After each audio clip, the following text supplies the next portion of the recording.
अस्सलाम वालेकुम। सीएमए के जितने भी स्टूडेंट्स ये वीडियो देख रहे हैं, आपसे रिक्वेस्ट होगी कि पहले आप कंप्लीटली बात सुन लीजिएगा और उसके बाद जो भी आपकी राय हो कमेंट्स में वो आप ज़रूर बयान कीजिएगा, उसको हम वेलकम करेंगे। पहले मैं आपको कुछ बैकग्राउंड बताता जाऊँ कि मैं काफ़ी टाइम से ये मैसेजेस भी रिसीव कर रहा हूँ, हमारी टीम को ईमेल्स भी आ रही हैं। इसके अलावा जो सीएमए के स्टूडेंट्स के फ्रेटर्निटी के व्हाट्सएप ग्रुप्स होते हैं, वहाँ पर भी ये बात सुनने को मिल रही है कि स्टूडेंट सेटिस्फाइड नहीं है कि उनको जिस तरह से कोचिंग प्रोवाइड की जा रही है सीएमए की, वो सेटिस्फाइड नहीं है कि कोई स्टूडेंट्स की ओनरशिप नहीं लेता। जिस तरह से वैल्यू सीए के स्टूडेंट्स को प्रोवाइड की जाती है, सीए के कॉलेजेस हैं वो बड़े बेहतरीन तरीके से टीचिंग प्रोवाइड करते हैं, कोचिंग करते हैं, स्टूडेंट्स की बात सुनते हैं, उनकी क्यूरीज़ को रिजॉल्व करते हैं, बाकायदा टेस्ट सिस्टम होता है। उस तरह से सीएमए के स्टूडेंट्स के साथ रवैया टीचर्स का नहीं है और वो ये कहते हैं कि इसके ऊपर आप ज़रूर बात करें। तो इस सिलसिले में मैंने सीनियर मेंबर से भी बात की, काफ़ी और स्टूडेंट्स से भी बात की जो कि पहले पास आउट कर चुके हुए हैं। इवन मैं काफ़ी का इंटरव्यू भी कर चुका हूँ। तो इस सिलसिले में मैं आपको बताना चाहूँगा, देखिए कोई भी अगर प्रोफेशनल क्वालिफ़िकेशंस है उसके अपने ड्रॉबैक्स भी होते हैं, उसके बेनिफिट्स भी होते हैं। अगर सबसे पहले मैं बेनिफिट्स की बात करूँ तो सीएमए एक ऐसी प्रोफेशनल क्वालिफ़िकेशन है पाकिस्तान में रहते हुए जो कि सीए से भी ज़्यादा कम पैसों में आप ये अचीव कर सकते हैं। और ये देखा गया है कि जो वैल्यू जब बंदा क्वालिफाई कर लेता है तो उसके बाद बंदे को इक्वल वैल्यू ही मिलती है जिस तरह से कोई एसीसी क्वालिफाई कर ले या सीए क्वालिफाई कर ले। यहाँ पे ये पॉइंट है कि ऑडिट फर्म्स के हवाले से कि बंदा अपनी प्रैक्टिस नहीं कर सकता। गवर्नमेंट सेक्टर हो, प्राइवेट सेक्टर हो, जॉब्स की अपॉर्चुनिटीज़ भी उस तरह से है, सैलरी पैकेजेस भी बहुत बेहतरीन है। जिस तरह से बंदे का एक्सपीरियंस बढ़ता जाता है, बंदा एक अच्छी पोजीशन पे जाता है और काफ़ी ऐसे लोग भी हैं जो कि अपनी कंसल्टेंसी मार्केट में प्रोवाइड कर रहे हैं। तो ये तो एक बेनिफिट सबसे बेहतरीन हो गया। अभी हम ख़ास तौर पे ये बात करें कि जो असल मुद्दा है कि टीचर्स की मेथोडोलॉजी से आप परेशान हैं या आपको वो समझ नहीं आ रही। देखें, ये दूर के जो ढोल होते हैं ना वो सुहाने ही लगते हैं बंदे को कि भाई जो सीए के टीचर्स हैं वो बहुत बेहतरीन टीचिंग प्रोवाइड करते हैं, एसीसीए के बहुत बेहतरीन टीचिंग प्रोवाइड करते हैं और सीएमए की उस तरह से फैकल्टी नहीं है। देखिए, मैं ऐसे टीचर्स को जानता हूँ जो कि सीए, एसीसीए, सीएमए तीनों क्वालिफिकेशंस को पढ़ा रहे होते हैं। तो फिर यहाँ पे ये क्वेश्चन रेज नहीं होता कि भाई जो टीचिंग मेथोडोलॉजी है वो बेहतर नहीं है। हाँ, मे भी आपके पास कोई ऐसा केस आ गया हो कि जिसमें आपको टीचर में भी आपसे रूड हो गया हो या आपको उसकी समझ नहीं आ रही, तो इसका मतलब ये नहीं है कि पूरी की पूरा जो टीचिंग स्टाफ है वो उस काबिल नहीं है कि वो आपको कोचिंग प्रोवाइड कर सके।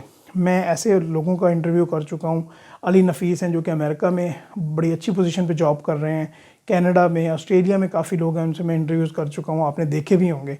वो भी जॉब्स कर रहे हैं और वो लोग, उन्होंने कहाँ से पास किया है, कहाँ से उन्होंने स्टडी की है, उन्होंने इन कैंपस रहते हुए इन्हीं टीचर से स्टडी की है जिनसे आप में भी कर रहे होंगे। ठीक है, काफ़ी एक्सपीरियंस स्टाफ है। और मैं आपको ये बताता जाऊँ कि मे भी केस जिस तरह मैंने आपको बताया कि ये वन ऑफ केस हो, बाकी ऐसे लोग अभी भी हैं जो कि चाहे उनके ऑनलाइन सिस्टम को लेके चल रहे हों, चाहे फिज़िकल क्लासेस को लेके चल रहे हों, वहाँ से पढ़ रहे हों।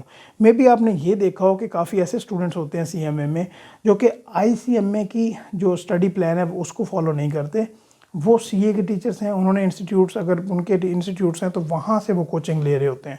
इसका मतलब ये नहीं है कि भाई आईसीएमए की जो क्वालिटी है वो लो है और सीए की क्वालिटी जो टीचिंग की है वो ज़्यादा है।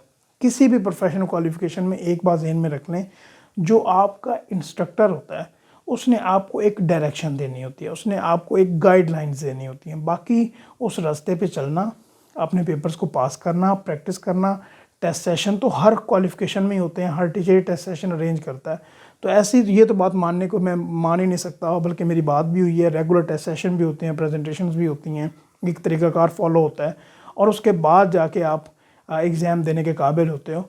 तो ये बात तो बिल्कुल ना मानने वाली बात है, राइट। टीचर ने आपको सिर्फ एक गाइडलाइन देनी होती है, बाकी जो आपकी मेहनत है वो आपके ऊपर होती है। बिलीव मी, सी में या एसीसीए में जब स्टूडेंट्स ने एडमिशन लेना होता है तो स्टूडेंट्स हमसे कांटेक्ट करते हैं और पूछते हैं जी बेस्ट कॉलेज क्या है या बेस्ट टीचर हमें बताएं जहाँ से हम स्टडी करें। तो बिलीव मी, जो पहली लाइन हमारी तरफ से उनकी होती है तो उनको हम यही बताते हैं कि आज आपका अगर लेट से पहला दिन है तो आज आप ये बात पल्ले बांध लें कि किसी टीचर से आप पढ़ लें, जितने तक आप अपनी एफ़र्ट 100% नहीं लगाएंगे आप पास नहीं कर सकते। आपने जाके एग्ज़ाम देना है, आपके टीचर ने एग्ज़ाम नहीं देना, उन्होंने आपको गाइडलाइंस देनी है।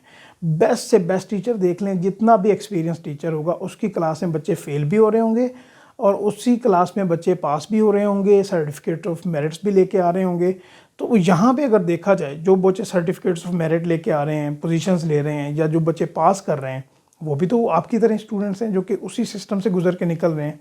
تو پھر آئی تھنک یہ جو آپ کی باتیں ہیں کہ بھائی ٹیچرز کی میتھڈالوجی ٹھیک نہیں ہے، وہ ہماری اس طرح سے کیئر نہیں کرتے، اس طرح سے کوچنگ پرووائڈ کرتے، آئی تھنک یہ ہیلے بہانے ہیں اور ان سے آپ کو باز رہنا چاہیے. یہ ون آف کیس تو ہو سکتا ہے، بٹ آپ پوری باڈی پہ، پورے ٹیچرز پہ، پوری فیکلٹی پہ، پورے ایک سسٹم پہ اوپر کوشچن مارک نہیں کھڑا کر سکتے کہ اس وجہ سے پورا جو سسٹم ہے وہی خراب ہے. تو آئی ہوپ کہ آپ یہ بات میری سمجھ گئے اور آپ کو اپنی ایفرٹس ہی کرنا پڑیں گی، آپ کسی بھی پروفیشنل کوالیفیکیشن میں ہیں. اور اس بات کو سائیڈ پہ کر کے کہ بھئی ہمیں کوچنگ بہتر نہیں پرووائڈ کی جا رہی، آپ یہ دیکھیں کہ آپ کو ایک نقطہ مل گیا، آپ کو ایک گائیڈ لائن مل گئی، ابھی آپ نے اپنا زور لگانا ہے. سوشل میڈیا کو یوز کریں، یوٹیوب کو یوز کریں، باقی آپ کے پاس اسٹڈی میٹیریلز ہیں ان کو یوز کریں کہ آپ اپنی اسٹڈیز میں زیادہ بہتری لے کے آ سکیں. ابھی تو اتنا دور آ گیا ہے کہ اگر آپ کو کوئی پوائنٹ نہیں سمجھ آ رہا تو اس کو سرچ کریں تو آپ کو کافی جو ہے نا اس کے ریلیونٹ میٹیریل مل جاتا ہے. تو آئی ہوپ کہ آپ کو میرا پوائنٹ سمجھ آ گیا ہے. ابھی آپ جو بھی کمنٹس میں اپنی رائے دینا چاہیں وہ آپ دے سکتے ہیں اور اس کو ہم ضرور ویلکم کریں گے. انشاءاللہ ہم نیکسٹ ویڈیوز میں بات کرتے رہیں گے. آپ ضرور بتایا کریں کہ کس ٹاپک پہ بات کرنا چاہیے. تھینک یو سو مچ. اللہ حافظ.